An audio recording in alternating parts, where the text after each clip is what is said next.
नमस्कार, मैं हिमांशु मिश्रा और आप देख रहे हैं द इनसाइड स्टोरी। तो जिस बात का डर था वही होता हुआ नजर आ रहा है। इंडिया गठबंधन दरकता हुआ, टूटता हुआ नजर आ रहा है। तो क्या ये सोची समझी चीजें हो रही हैं या फिर परिस्थितियां कुछ और दिशा में चुनाव को ले जाती हुई नजर आ रही हैं? क्योंकि हम देख रहे हैं एक तरफ ईडी की कार्रवाइयां भी लगातार जारी हैं और इस बीच इंडिया गठबंधन के अंदर भी जो नेता है वो आपस में एक मत नहीं हो पा रहे हैं। एकला चलो की रणनीति हर किसी ने इस वक्त अपनाई हुई है, ऐसा नजर आता है।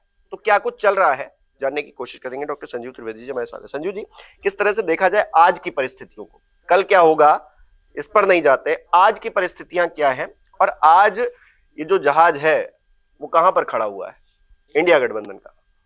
जाहिर है आप ममता बनर्जी के बयानों की तरफ जाना चाहेंगे, लेकिन उन बयानों पर आप जाएं उसके पहले मैं आपका ध्यान खींचना चाहता हूं। ये एक महाराष्ट्र के बहुत छोटे से दल बहुजन विकास अघाड़ी और ये जो दल है प्रकाश अंबेडकर का, ये दल महाविकास अघाड़ी जो है उसमें आए या नहीं आए, इसको लेकर के आज बैठक थी। और जाहिर है कि ये दलित शोषित समाज को रिप्रेजेंट करता है, तो ज्यादा से ज्यादा दल साथ आए, इसीलिए उस बैठक में प्रकाश अंबेडकर साहब को बुलाया गया था। और उन्होंने ये कहा कि देखिए ऐसा है कि इंडिया गठबंधन तो खत्म हो गया। आप कह सकते हैं कि वो छोटे दल के नेता हैं, उनकी बात कहाँ महत्वपूर्ण है, लेकिन एक तरफ संजय राउत खड़े थे और दूसरी तरफ नाना पटोले, और उसमें वो कह रहे थे कि हमारा गठबंधन संजय राउत साहब के साथ है और हम लोग ये चाहते हैं कि हम लोग एनसीपी और संघ उद्धव ठाकरे गुट शिवसेना की उनके साथ गठबंधन करें। कांग्रेस के मामले में हम फूक फूक के कदम रख रहे हैं, इंडिया गठबंधन वैसे भी नहीं रहा। अब ये उस बैठक से निकल करके मान लीजिए एक छोटा ही दल है, लेकिन ये बात उन्होंने कही, तो इसका अर्थ ये है कि अंदर कुछ इस ध्येय की बैठक हुई, कुछ इस मंशा के आसपास, कुछ विचार के आसपास बैठक में बात सामने आई और संदर्भ ये रहा, तभी तो ये बयान पत्रकारों को उन्होंने दिया। ये शाम की घटना है और आज शाम में ही ममता बनर्जी के वो गोल्डन वर्ड्स हम लोगों ने सुने, जो उन्होंने बोला कि भाई वो 42 मांगते हैं तो मैंने उन्हें 42 दे दिया, तो अब लड़ो, आप सब पे लड़ो। इफेक्टिवली वो ये कह रही हैं कि अब हमारा गठबंधन, वैसे भी वो पहले कह चुकी है कि मैं सारी सीटों पे लड़ूंगी, और 2 भी उनको दे दिया जा रहा है। उनके पास तो एक एमएलए नहीं है यहाँ पे, और हम 2 सीटें दे रहे थे, मालदा और मुर्शिदाबाद को देना चाह रही थी। और इस तरह की बातें उन्होंने कही कि राहुल गांधी आते हैं और माइग्रेटरी बर्ड जो होते हैं, जो कि किसी खास मौसम में आते हैं, वो तक की संज्ञा उन्होंने दे दी। तो आज बहुत ही बिफरी हुई थी और राहुल गांधी को सीधे टारगेट कर और सीधा राहुल गांधी को टारगेट किया। और निशाने पर आज दरअसल केंद्र सरकार उनके रही थी, क्योंकि वो आज धरने पर बैठी थी और धरना ये था कि भाई राज्यों को जितना धन चाहिए केंद्र से वो रोका जा रहा है, नहीं दिया जा रहा है।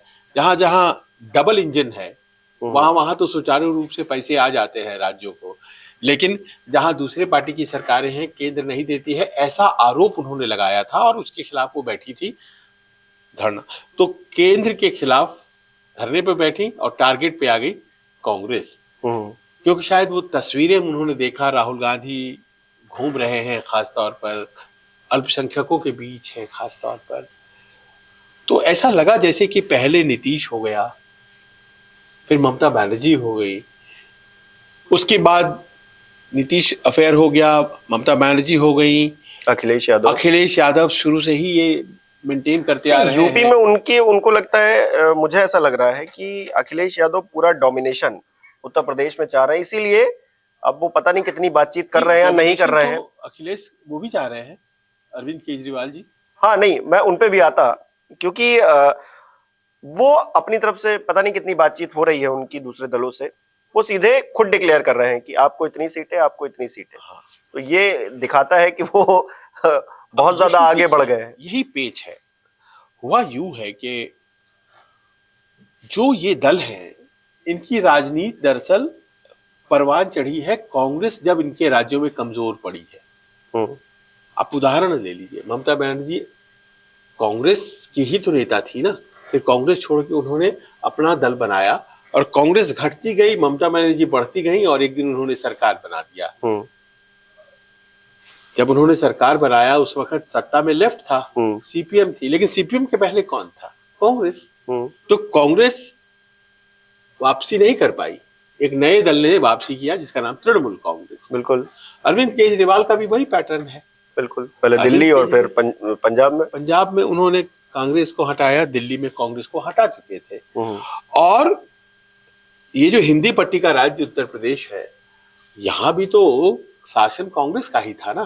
और कांग्रेस जब खत्म होने लगी तो कई दल जो बने, उसमें समाजवादी पार्टी और बाद में बीएसपी, ये दल बने और उन दलों ने कमोबेश अपना अपना वोट बैंक जो गढ़ा है वो पहले तो कांग्रेस के पास ही हुआ करता था। तो ऐसे में जाहिर है कि अब देखिए, मुस्लिम सपोर्ट बेस आज लड़ाई का एक सबसे बड़ा वजह बन गया है।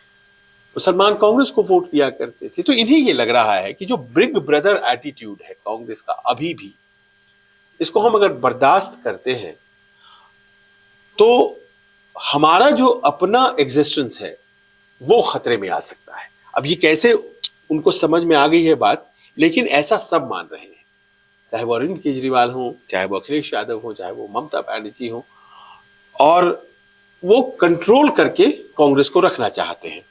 उनको लगता है कि भारतीय जनता पार्टी से लड़ाई इतनी अहम है, उतनी ही अहम ये बात भी है कि हम अपनी जमीन पर तो खड़े रहें। हम अपनी जमीन बचाने के लिए भारतीय जनता पार्टी से लड़ रहे हैं और पता चला कांग्रेस धीरे से आके हमारी जमीन में ही अपना तंबू आसियाना हमारे ही दम पर उसने गाड़ दिया। और क्या सिर्फ यही डर है या डर कुछ और भी है? क्योंकि इन दिनों जांच एजेंसियां जिस तरह से फुल ऑन एक्शन मोड में है, उससे ये लगता है कि नेताओं के अंदर इस बात का भी डर है कि अगर हम कांग्रेस के साथ गए खास तौर पर, तो ये जो सख्ती है जांच एजेंसियों की वो और दिखेगी। देखिए, अब ये भीतर खाने संभव है। कुछ मामलों में कहा भी जाता है कि बंगाल में अगर ममता जी अलग हो रही हैं तो कहीं कोई अंडरस्टैंडिंग तो नहीं हो गई है, कहीं ऐसा तो नहीं है कि अभिषेक पर जो मामले हैं उनके भतीजे पर, तो वो मामले जो हैं वो उनका हाल हेमंत सोरेन वाला ना हो जाए। पर इन सब मामलों में कयासबाजी बहुत ज्यादा उचित नहीं होगी। जो साफ दिख रहा है वो तो यही दिख रहा है कि उन्होंने अपने आप को कॉन्शियसली अलग किया, क्योंकि एक शॉक लगा था 2019 में तृणमूल कांग्रेस को, जब 18 सीटों पर भारतीय जनता पार्टी जीत गई थी। और आज की तारीख में भारतीय जनता पार्टी की अपनी एक जमीन वहां तैयार हो गई बंगाल में। बंगाल में जब तैयार हो गई है जमीन और वो 77 सीटें लेकर के असेंबली इलेक्शन में भी आ गई है, तो जाहिर है कि ममता बनर्जी को सब लोगों को जोड़ करके चुनाव लड़ने की जरूरत थी। लेकिन उसके बाद असेंबली चुनाव जो हुए उसमें, लोकसभा के बाद उसमें भले ही उन्हें 77 आया बीजेपी को, लेकिन ममता बनर्जी को अप्रत्याशित सफलता मिली, इतनी कि वो उन्होंने सोचा भी नहीं था। तो उन्हें अपने जमीन में ऐसा लग रहा है कि मजबूती आ गई है, मैं बहुत आज की तारीख में स्ट्रांग हूं, तो मैं अपनी जमीन क्यों कांग्रेस को दूं। ये बिग ब्रदर एटीट्यूड से बचना चाहते। लेकिन ये तो हर किसी को पता था ना कि थोड़ा बहुत तो आपको शेयर करना ही पड़ेगा। जब पहली बैठक में ममता बनर्जी पहुंची, उसके बाद कई और बैठकें हुई, तो पता तो जितने नेता थे उन सबको था कि हमें शेयर तो करना पड़ेगा कांग्रेस के साथ, क्योंकि कांग्रेस तो हर जगह है, हर राज्य में उसकी एग्जिस्टेंस है। तो जहां पर भी छत्रप हावी है वहां कुछ ना कुछ तो देना पड़ेगा। और क्या ये एक रणनीति है कि जिसे कांग्रेस एक्सेप्ट नहीं करना चाहती है? क्योंकि नीतीश कुमार ने शुरू किया इन सब चीजों को और 1 on 1 का एक कॉन्सेप्ट निकला। अब कॉन्सेप्ट जब निकला तो हर कोई चाहता है हम ज्यादा से ज्यादा सीटें लड़े, और ये बात निकल के आई कि जो जहां पर मजबूत है वो वहां पर लड़े। बंगाल में अगर ममता बनर्जी मजबूत है तो क्या कांग्रेस को उनका साथ नहीं देना चाहिए?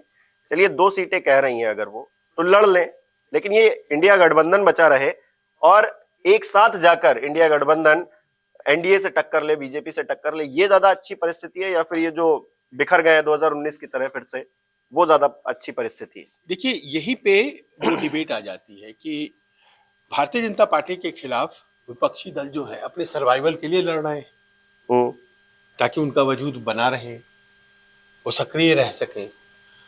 कांग्रेस ऐसा लगता है कि अपनी भारत जोड़ो यात्रा और न्याय यात्रा के जरिए चुनावी तैयारी के साथ साथ रिवाइवल के लिए भी लड़ रही है।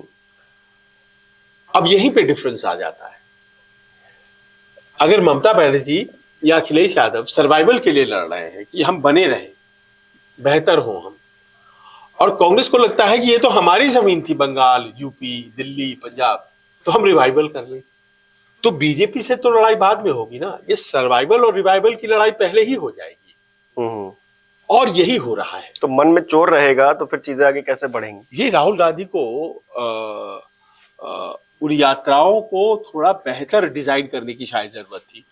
अगर वो इस बार की यात्रा में अपने सभी इंडिया पार्टनर्स को सहयोगी बना लेते, फर्ज करें आप कि बंगाल में वो ये न्याय यात्रा की जिम्मेदारी ममता बनर्जी की रहती, रथ उनका आगे आगे चलता, तो इंडिया के लिए काम होता। राहुल गांधी साथ में उनके होते और प्राइम पोजीशन जो होता वो अगर ममता बनर्जी का रहता तो इंडिया के लिए काम होता, इंडिया गठबंधन के लिए मैं कह रहा हूं। लेकिन अकेले वो चल रहे हैं और आपको 15 मिनट के लिए आ जाइए, तो ऐसा लग रहा है जैसे कांग्रेस की रिवाइवल की बात हो रही है। तो ये रीजनल पार्टीज को डरा रहा है।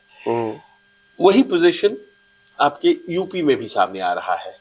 यूपी में जब वो घुसेंगे और जिस तरह से भीड़ है और जिस तरह से वो उत्तर प्रदेश में घूमेंगे, अगर वो अखिलेश को इस न्याय यात्रा की जिम्मेदारी वहां रहती कि भाई आप सबको ये इंडिया गठबंधन की यात्रा बनाई जानी चाहिए, अरविंद केजरीवाल को भी उसी तरह से कॉन्फ्रेंस में लिया जा सकता था। पर ये यात्रा है भारत जोड़ो यात्रा भाग 2, अब उससे लिंक कर दिया तो ये कांग्रेस की यात्रा हो गई। हालांकि देखिए शुरुआत में पार्टी बैनर नहीं था उस यात्रा में भी, लेकिन ये धीरे धीरे कांग्रेस की यात्रा होती चली गई।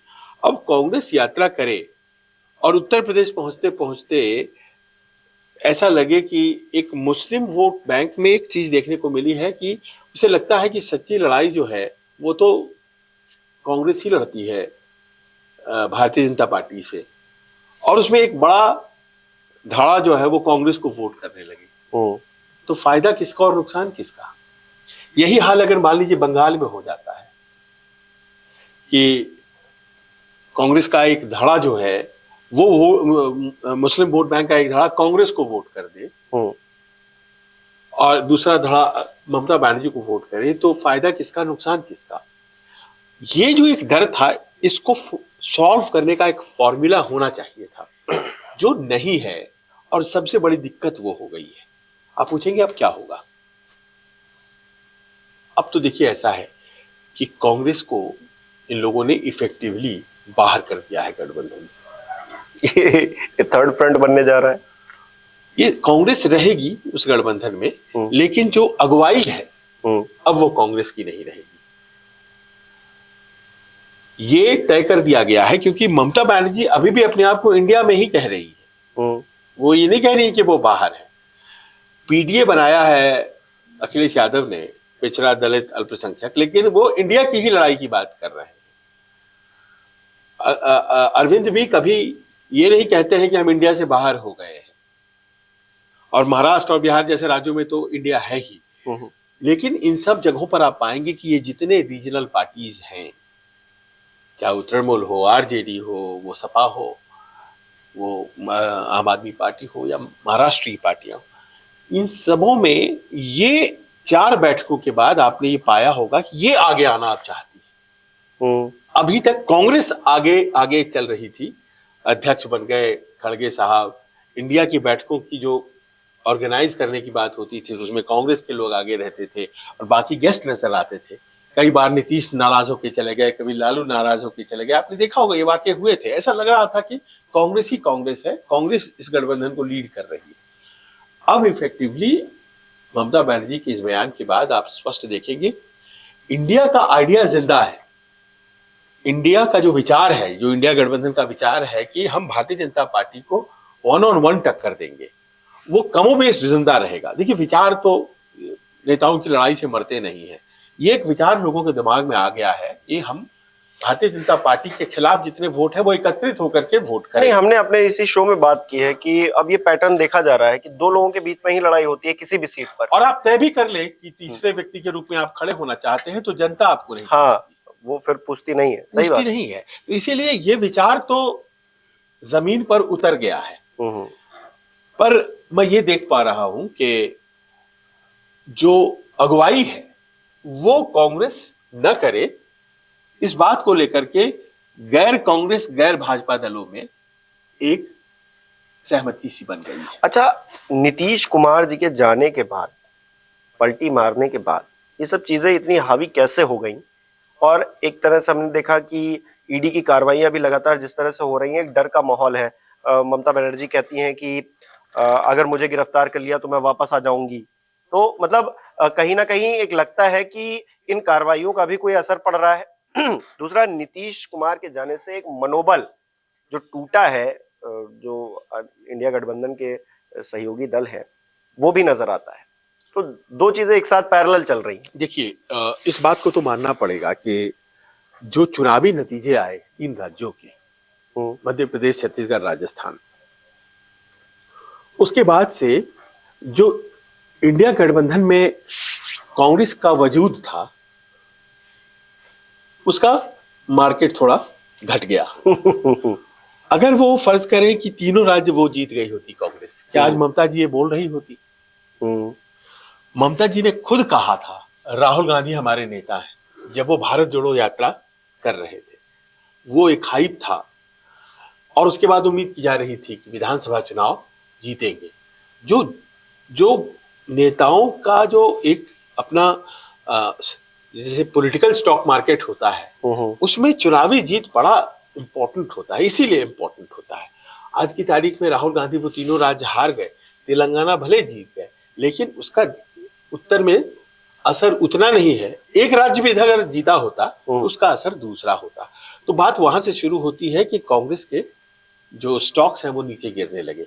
कांग्रेस ने 2 महीने ध्यान नहीं दिया इंडिया गठबंधन पर, ये सोचते हुए कि विधानसभा चुनाव जीतेंगे और उसके बाद सबों को बुला लेंगे, सब दौड़े चले आएंगे। नतीजे उल्टे आ गए। अब उन्होंने सबको बुलाया तो सही, लेकिन आने वाले जो थे तब तक जो है बिल्ली से बाघ हो गए। हाँ, हमने देखा कि बुलाई गई, फिर नहीं, हम नहीं आएंगे, या फिर कैंसिल हो गई। फिर देखा कि राहुल गांधी और मल्लिकार्जुन खड़गे और तमाम नेता बैठे भी हैं, मीटिंग कर रहे हैं। लगा कि ये कैसी इंडिया गठबंधन की बैठक हो रही है। कांग्रेस ने फिर उस वक्त सबको मनाने का काम किया। धीरे धीरे मान तो सब गए, लेकिन सबको लगा अरे ये तो कांग्रेस बड़े भाई की भूमिका में आ गया। तो अब ये होने जा रहा है कि इंडिया गठबंधन बना रहेगा, पर हर राज्य में जो छत्रप है उस इंडिया गठबंधन का स्वरूप उनके राज्य में क्या हो, ये वो तय करेंगे। लेकिन इस बात पे भी पार्टनर है, लेकिन इस बात पे भी क्या सहमति बन पाएगी, ये भी एक बड़ा प्रश्न है। क्योंकि हो सकता है कि फ्रेंडली फाइट हो। अगर पंजाब में आम आदमी पार्टी कहेगी कि हमको 13 की 13 सीटों पर चुनाव लड़ना है, तो कांग्रेस क्या उनके लिए प्रचार करेगी? और क्या 1-on-1 फाइट के लिए अपने कैंडिडेट्स नहीं उतारेगी? देखिए, ये तो करना पड़ेगा, तभी आप 1-on-1 फाइट कैसे कर पाएंगे? अगर आप 13 की 13 लड़ तो इफेक्टिवली इंडिया नहीं हुआ फिर वो। तो ये तो वैसे ही हाल हो गया। आप 13 में 12 भी लड़ रहे हैं और एक कांग्रेस के लिए छोड़ रहे हैं, हाँ। तो भी इस बात को माना जा सकता है। 2 छोड़ रहे हैं, 5 छोड़ रहे हैं, तो इंडिया, हाँ, आप डोमिनेंट भूमिका में रहना चाहते हैं। कांग्रेस को वही समझना है। कांग्रेस के सामने एक बहुत बड़ा यक्ष प्रश्न है कि आप रिवाइवल चाहते हैं कि सर्वाइवल चाहते हैं। आप 50 पे पहुंच चुके हैं, 40 लाने की बातें हो रही हैं आपको, तो आप इस वक्त रिवाइवल मत करिए, सर्वाइवल कर लीजिए। लेकिन ये तभी हो पाएगा जब आपको जो डोमिनेंट पार्टनर है राज्यों में, है ना, उनके साथ सामंजस्य आपका बैठ जाता है। ये जो डोमिनेंट पार्टनर है ये कहाँ कहाँ है? ये डोमिनेंट पार्टनर तो तमिलनाडु में है, बिहार में है, बंगाल में है, यूपी में है, दिल्ली में है, पंजाब में है। महाराष्ट्र में इक्वल पार्टनर्स हैं करीब करीब। बिहार में तो सब बदल ही गया है। हाँ, वहां डोमिनेंट पार्टनर है, आरजेडी फिर भी डोमिनेंट पार्टनर है।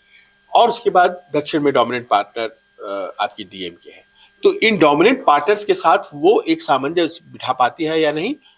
और मैं आपको यहाँ ये बताना चाहता हूं कि बावजूद इसके कि डोमिनेंट पार्टनर्स के अंदर उसे लड़ना पड़ सकता है, करीब करीब 200 ऐसी सीटें होंगी जहां वो सीधी भारतीय जनता पार्टी से टक्कर लेगी। बावजूद इसके कि डोमिनेंट पार्टनर्स के साथ वो सहयोग करे, 200 सीटें ऐसी होंगी जहां वो सीधी लड़ाई में होगी, चाहे वो गुजरात की सीटें हो, वो राजस्थान की हो, वो मध्य प्रदेश छत्तीसगढ़ की हो, वो हिमाचल की हो, उत्तराखंड की हो। तो इस तरह की सीटों पर वो क्या प्रदर्शन करती है वो भी बहुत उसका आकलन होगा, क्योंकि पिछली दफा उन 200 सीटों में से 175 के ऊपर तो बीजेपी जीत गई थी। सीधी सीधी लड़ाई में वो बीजेपी को नहीं हरा पा रही है। तो इधर वो पार्टनर्स को क्यों डोमिनेट करना चाहती है? पार्टनर्स ये पूछ रहे हैं, हमें हमारे राज्य में सुकून से रहने दो, आपको हम जगह देंगे। भाई 11 दे रहे हैं वो अपनी तरफ से, आप उनसे और मांग सकते हैं, डिबेट हो सकती है। 11 में मैंने सुना है सीटें अच्छी नहीं है जो दे रहे हैं। गाजियाबाद जो बीजेपी की सेफ सीट मानी जाती है, गौतम बुद्ध नगर जो बीजेपी की सेफ सीट मानी जाती है, वो गंगवार साहब वाली बरेली वो बीजेपी की सेफ सीट मानी जाती है, अमेठी रायबरेली के अलावा इन सब सीटों की बात कर रहा हूँ, यहाँ भारतीय जनता पार्टी स्ट्रांग है। तो आप ये कह सकते हैं कि सीटें बदली की जा सकती हैं और सीटों के लिए नेगोशिएशन हो सकता है। पर इस बात को मानने में कांग्रेस को गुरेज नहीं होना चाहिए कि डोमिनेंट पार्टनर तो अखिलेश ही रहेंगे उत्तर प्रदेश में, जिस तरह से आरजेडी डोमिनेंट पार्टनर बिहार में रहेगी। लेकिन जब कांग्रेस तभी तो सरवाइव कर पाएगी जब उनके जो क्षेत्रीय संगठन है वो उसमें सहयोग करे। और वो क्यों चाहेगा? हर नेता चाहता है कि हम अपने क्षेत्र में लड़े, वो ये बिल्कुल नहीं चाहेगा कि दूसरी पार्टी के नेता आए और हम उनका सहयोग करें जिताने में, क्योंकि एक बहुत बड़ा एम लेकर पार्टी चल रही है। तो ये बड़ा मुश्किल है नीचे के लोगों के लिए भी। वही मैंने कहा कि आप सरवाइव करना चाहते हो या रिवाइव करना चाहते हो। अगर आप रिवाइव करना चाहते हो तो उसमें खतरा 50 के आसपास फिर से अटक जाने का है या उससे भी कम आ जाने का है। अगर आप सरवाइव करना चाहते हो तो आपको ये मित्रवत व्यवहार करके, अब देखिए ममता बनर्जी की लड़ाई कांग्रेस से किस बात पर हो रही है? विचारधारा की तो है नहीं लड़ाई। लड़ाई इस बात को लेकर हो रही है ना कि आप कितना लड़ेंगे ये हमें तय करने दीजिए। आप ममता ही तय करें, कांग्रेस को ये नामंजूर हो सकता है, पर हकीकत यह है कि वो डोमिनेंट पार्टनर हैं। आप चुनाव से ठीक कर सकते हैं। चुनाव से ठीक पहले बातचीत कहाँ हो रही है? हमने पिछले साल बात हुई थी, पूरा जनवरी निकल गया, कोई बातचीत नहीं। फरवरी आ गया, 28 दिन ये भी निकल जाएंगे। लग नहीं रहा है जिस तरह से एक दूसरे खींचतान मची है, राहुल गांधी अपनी यात्रा लेकर निकल रहे हैं। बिल्कुल सही। तो बातचीत हुई नहीं। आपने दरअसल समस्या की जड़ पे हाथ रख दिया। ये वक्त यात्रा का नहीं था। ये वक्त यात्रा का बिल्कुल नहीं था। यात्राएं तो 6 महीने पहले खत्म हो जाती है। नहीं, यात्रा अगर हो भी रही है तो भी आपको समय निकाल कर आना चाहिए।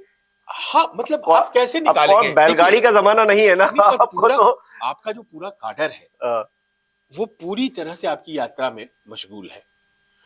आप दिल्ली में गैर मौजूद हैं। इफेक्टिवली राहुल जी ही चलाते हैं कांग्रेस पार्टी, ये पूरा भारत जानता है। तो या तो आप कांग्रेस पार्टी किसी और को दीजिए वो चलाएं और आप यात्रा पर रहें। नहीं, लेकिन हार जाएंगे तो तोहमत जो है इस बार राहुल गांधी के ऊपर नहीं आएगी, वो मल्लिकार्जुन खड़गे जी के ऊपर ही आएगी। देखिए वो उनकी यात्रा में पार्टी को लाभ है, लेकिन गठबंधन का नुकसान हो रहा है, क्योंकि ये सब जो चीजें डिफरेंसेस हो रही है ना, ये दिल्ली में सॉल्व होती, कुछ बैठकें मीडिया के सामने होती, कुछ बैठकें मीडिया के सामने नहीं होती। लेकिन होता क्या है कि इफेक्टिव तैयारी आप कब करते हैं, आप वो उसकी टाइमिंग होती है। एक उदाहरण आपको देता हूं, जैसे ही छत्तीसगढ़ में ट्राइबल सीएम बनाया गया भारतीय जनता पार्टी के द्वारा, क्या हेमंत सोरेन को का एंटीना खड़ा नहीं हो जाना चाहिए था? क्यों बनाया गया है ट्राइबल सीएम वहां पे? ताकि कल को अगर एक दूसरे आदिवासी समुदाय से आने वाले व्यक्ति के ऊपर एक्शन हो तो कोई ये ना कह पाए कि आदिवासियों पर एक्शन हो रहा है। अब आप साय साहब को लाकर सामने खड़ा कर दिया गया। तो आप अगर राजनीति में हैं और एंटीसिपेट नहीं कर पा रहे हैं, पढ़ नहीं पा रहे हैं, भाई सबने देखा कि भाई मोहन यादव को बना दिया तो मोहन यादव बिहार के लिए हो गए। ये बड़ी जनरल अंडरस्टैंडिंग थी। चलिए हम लोग सामान्य लोग, हम लोगों को भी यही लगा, पर आप तो राजनीति में हैं, आप हेमंत सोरेन हैं, एक राज्य के मुख्यमंत्री। जैसे ही वहां साई साहब को बनाया गया, आपको समझ जाना चाहिए कि जो पार्टी न झारखंड में ट्राइबल सीएम उसने बनाया था, रघुवर दास को बनाया था, न छत्तीसगढ़ में बनाया था, रमन सिंह को बनाया था, वो पार्टी इस बार आदिवासी समुदाय से आने वाले व्यक्ति को खोज करके निकाल करके सामने क्यों लेके आई है, जबकि दावेदार तो कई थे वहां पे। उसका क्या मंतव्य है? उसके 1-1.5 महीने के बाद ये एक्शन हो गया। तो एंटीसिपेट आपको आगे क्या होने वाला है ये समझना पड़ेगा और उस हिसाब से तैयारी आपकी हो जानी चाहिए। यहां मैं पा रहा हूं कि कांग्रेस निकल चुकी है और जो आ रहा है जैसे हो रहा है देख लेंगे, ये वाले एटीट्यूड से काम उसने किया और उसमें टकराव हो गया। यहां भी टकराव हो गया, उत्तर प्रदेश में भी टकराव हो रहा है, दिल्ली और पंजाब में भी हैंडलिंग की बहुत बड़ी प्रॉब्लम आ रही है। वो आपने नेताओं को लगा दिया है कि आप जाइए पार्टी के जो दूसरी पार्टी के नेता है उनसे नेगोशिएट करिए। नहीं होता है। 1-on-1 बैठकर अगर जब बात नहीं हो पा रही है 1-on-1, तो 1-on-1 लड़ाई कैसे करेंगे, ये बड़ा सवाल है। क्योंकि अखिलेश और ममता जानते हैं, अखिलेश जानते हैं कि अशोक गहलोत फाइनल नहीं करेंगे, बिल्कुल भूपेश बघेल फाइनल नहीं करेंगे, लालू जी जानते हैं कि फाइनल तो राहुल जी करेंगे या राहुल जी, प्रियंका जी और सोनिया जी करेंगे और खड़गे जी करेंगे। तो वो चाहते हैं कि वो बैठक जल्दी हो जाए। अभी सामने आ गया है चुनाव और अभी तक नहीं हो पाया है। अब देखिए आखिर में इंडिया गठबंधन सरवाइव कर सकता है, उसके सर्वाइवल के चांस हैं और भारतीय जनता पार्टी इस बात को मानकर चल रही है कि ये सरवाइव कर सकता है, क्योंकि वैचारिक रूप से वोटर को ये एक्सेप्ट हो गई है बात कि एक आदमी को वोट देना है, अपना वोट बर्बाद नहीं करना है। लेकिन इसलिए उसमें कांग्रेस की जो एक भूमिका है वो बहुत महत्वपूर्ण हो जाती है। वो किस तरह से अपनी इज्जत और वजूद बचाते हुए उन राज्यों में निगोशिएशन करती है जहां वो कमजोर है, और दूसरी उन राज्यों में वो क्या तैयारी करती है जहां उसे सीधी सीधी टक्कर लेनी है। क्योंकि यही दल कहते हैं कि जहां आपको लड़ना है बीजेपी से वहां लड़ नहीं पाते हो, हमारे कंधे पे सवार होकर के हमारे राज्यों में आप बीजेपी से लड़ना चाहते हो। अब ये जो सही बात है, आप लड़िए, मध्य प्रदेश में लड़िए, आज कह दिया मांगने वाले कितने ही सीट मांगेंगे। बनारस और इलाहाबाद की बात की ना ममता बनर्जी ने, समझिए कि उनकी अखिलेश से इस संदर्भ में बात हुई है। वो यूं ही उदाहरण के तौर पर प्रयागराज और बनारस की बातें नहीं आ गई हैं, उदाहरण भी बैक ऑफ द माइंड में कुछ चलता है तभी वो उदाहरण सामने आता है। तो ऐसा उन्होंने कहा है। इसीलिए ये जो गठबंधन है इसके सर्वाइवल में मुझे लगता है कि शायद कांग्रेस नेतृत्व तो सोच भी रहा है, क्योंकि कोई बहुत जबरदस्त जवाब अभी तक कांग्रेस की तरफ से ममता बनर्जी को 2 टूक नहीं दिया गया है। लेट्स सी क्या होता है, पर यह जरूर है कि गठबंधन में जो आपने कहा दरारें जो है वो स्पष्ट दिखाई पड़ रही है। और ये दरारें क्या भर पाएंगी, ये भी एक सवाल है, क्योंकि दरारें अगर नहीं भरी तो भारतीय जनता पार्टी फिर से जीत जाएगी और फिर सब यही विपक्ष के नेता सोचेंगे, विचारेंगे और कहेंगे कि हमने पहले क्यों नहीं इन दरारों को भर लिया। लेकिन क्या होगा ये वक्त बताएगा, क्योंकि चुनाव में दिन के दिन मुद्दे भी बदलते हैं और चीजें भी बदलती हैं। आपको क्या लगता है इंडिया गठबंधन का क्या हाल होने वाला है? चुनाव से पहले इस तरह की स्थिति है, आगे क्या हो सकता है? अगर आपको भी कोई विश्लेषण हो आपका तो हमें कमेंट करके बताइए। बहुत बहुत शुक्रिया।